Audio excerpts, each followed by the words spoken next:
कि रेवत हुए हरिश्चंद्र, सत्यवादी हरिश्चंद्र। कथा तो इनकी भी बहुत प्यारी है, लेकिन कृष्ण जन्म है तो आपको स्पर्श करते हुए इस कथा का दर्शन कराएंगे कि जो महाराज हरिश्चंद्र थे ना, बड़े ही सत्यवादी थे, बड़े ही प्रतापी राजा थे। इनके जैसा कोई सत्यवादी महाराज, दो सत्यवादी हरिश्चंद्र हैं, एक अभी हुए, एक जो सूर्यवंश में थे महाराज। एक बार यह राजा घूमते हुए भ्रमण करते जा रहे थे तो एक कन्या रो रही थी बहुत। अरे क्यों रोते हो, क्या हुआ? कहते मेरा महाराज नाम कामना है, विश्वामित्र गलत कामना से यज्ञ कर रहे हैं। उन्होंने कहा अच्छा, उसको शांत कीजिए। वह जाते हैं, उनको शांत कराते हैं। जैसे विश्वामित्र ने कहा अरे तुम तो राजा हरिश्चंद्र हो ना? कहते हाँ महाराज मैं हरिश्चंद्र हूँ। कहते कामना का जो आप गलत कामना से यज्ञ कर रहे हो उसको शांत कीजिए महाराज, इसको मत कीजिए। अच्छा महाराज कहते हैं रुक जाओ। विश्वामित्र कहते हैं रुक जाओ, मैंने इंद्र को चने चबा दिए, तुम कौन हो? रुक जाओ, मैं तुम्हारी परीक्षा लूंगा, रुक जाओ। कहते हैं ठीक है। एक दिन यह आखेट करने के लिए गए। जब आखेट करने के लिए तो गए तो बड़ी घने जंगल में चले गए महाराज। जब घने जंगल में गए तो वो पता नहीं, कहते अब हम राज्य को कैसे जाएं, कैसे पहुंचे राज्य को? तो यही विश्वामित्र एक ब्राह्मण का भेष बना करके पहुंचे। जब ब्राह्मण का भेष बना करके पहुंचे ना तो कहते महाराज आप कौन? कहते अरे हम ब्राह्मण देवता हैं। अरे महाराज मैं भूल गया, मैं अपने राज्य को भूल गया, मुझे छोड़ दो वहां तक। कहते ठीक है मैं छोड़ दूंगा, आज रात्रि हमारे आश्रम में विश्राम कीजिए, कल सुबह आपको छोड़ दूंगा। आश्रम में विश्राम किए। जब सुबह हुई तो जैसे ही छोड़कर आए तो राजा हरिश्चंद्र ने कहा मांगी जो विश्वामित्र थे ना वो ब्राह्मण का भेष बना करके आए। कहते यदि देना ही है आपको तो मेरे पुत्र हैं, तो आप अपना राज्य ही मुझे प्रदान कर दो। ना तो बोलने वाले नहीं थे क्योंकि सत्यवादी थे, हरिश्चंद्र थे। उन्होंने कहा ठीक है ले लीजिए। आज महाराज आए तो हैं। अगले दिन यही विश्वामित्र ब्राह्मण का भेष धारण करके वहां पहुंच गए। कहते राजन अब मेरा राज्य मुझे वापस दो, मुझे वापस करो मेरा राज्य। अच्छा आज छोटा पुत्र रोहित, पत्नी तारा चले जा रहे हैं, जिन्होंने कभी धरती में न लिखा हो आज वह चलते जा रहे हैं। मुकुट पहने हुए। तो कहते राजन ये मुकुट भी उतारो, इसको भी आप नहीं ले जा सकते। जैसे जाने लगे कहते रुको राजन, आपने मुझे राज्य दिया है लेकिन अभी मुझे कुछ दक्षिणा भी प्रदान करो, तब ही संकल्प पूर्ण होगा। कहते मैं कहां से दूं, वो तो सब राज्य आपने ले लिया। कहते मैं कुछ नहीं जानता, आप मेरे राज्य में नहीं रहोगे, राज्य में नहीं खमाओगे, न राज्य में खाओगे, आप राज्य से बाहर जाकर के काम करिए। मुझे मेरा संकल्प पूर्ण कीजिए, मुझे संकल्प मेरा चाहिए, मुझे समय दी, तिथि दी कि मुझे इतने दिन में चाहिए महाराज। आज चले जा रहे हैं। अरे वह ध्रुव, अरे वो रोहित, अरे वह तारा जो कभी नीचे ना नंगी हो, पैदल ना चली हो, आज आंखों से अश्रु की धारा है। आज सारी प्रजा रो रही है, मानो जो सत्यवादी हरिश्चंद्र आज पैदल चलते जा रहे हैं। उन्होंने कहा चलो काशी चलना चाहिए, काशी में रहना। काशी यहाँ पर इस राज्य में नहीं आता, हमारे राज्य में नहीं आता है तो अलग है। आज काशी गए, वहाँ मानव बिके जाते थे पहले महाराज, आज वहां पर महाराज जाते हैं। आज जैसे ही पहुंचे ना तो आज वहां खड़े हो गए, बैठ गए। यही विश्वामित्र पुनः भेष बना करके एक ब्राह्मण का आते हैं। जैसे ब्राह्मण का एक पुनः भेष बना करके आए, कहते अरे तुम यहाँ बिकने के लिए बैठे हो? हाँ महाराज हम बिकने के लिए बैठे हैं। अरे मेरी जो धर्म पत्नी है वो पूजन पाठ में सामान नहीं जुटा पाती, मुझे तुम्हारा तो कोई काम नहीं, अपनी पत्नी को दे दो, मुझे बेच दो।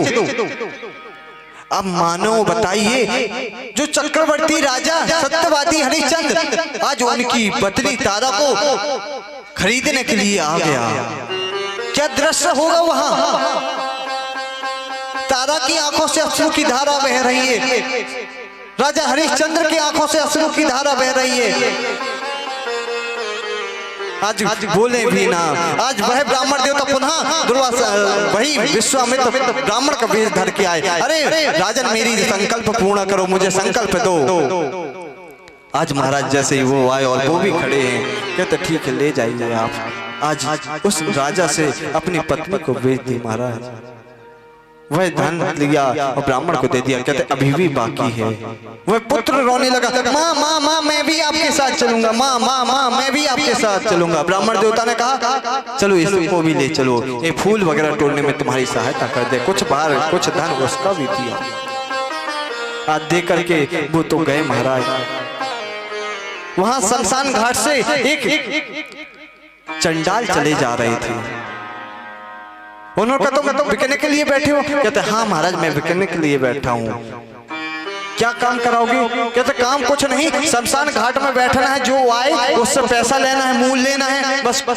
कहते खाना वगैरह? कहते जो पिंडदान वगैरह होते ना वही चावल आपको खाने। अब स्वयं विचार कीजिए, जो 56 भोग खाने वाला वह पिंड डोका चावल।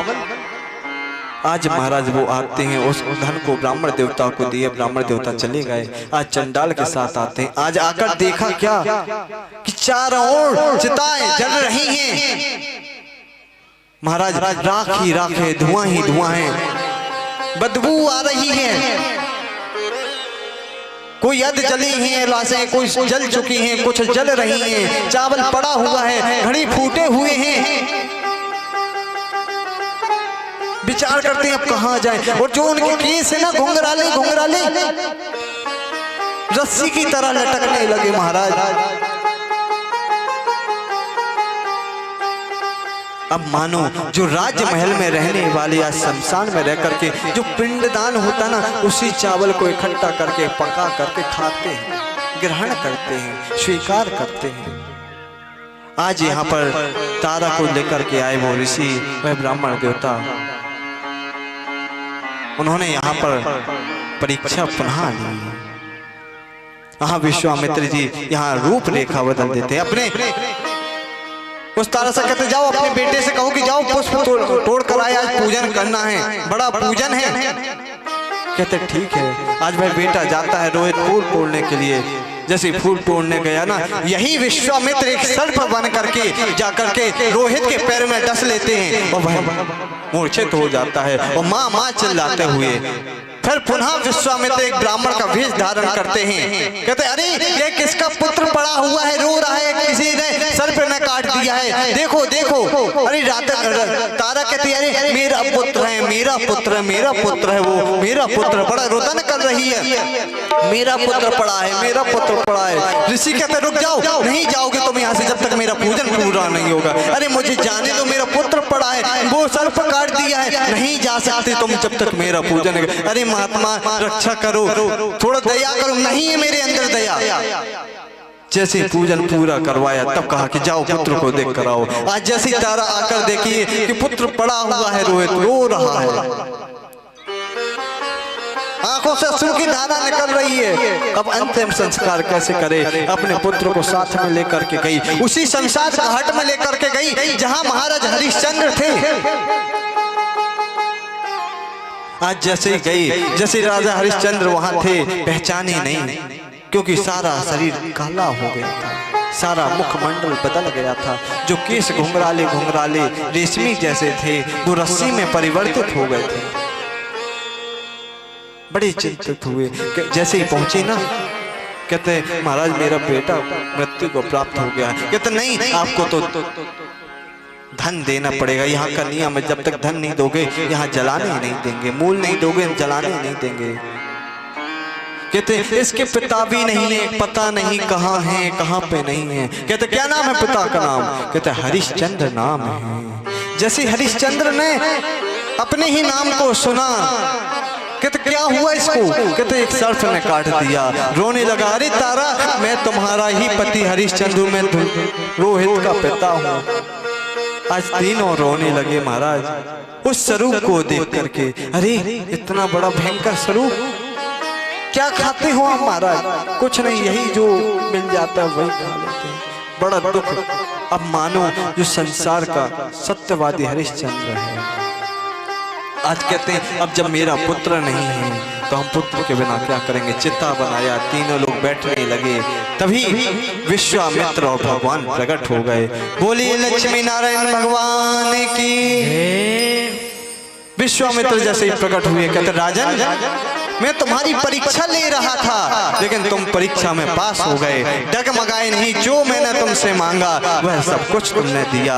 रोहित को पुनः जीवित किया और चले जाते हैं महाराज। वही सत्यवादी हरिश्चंद्र महाराज।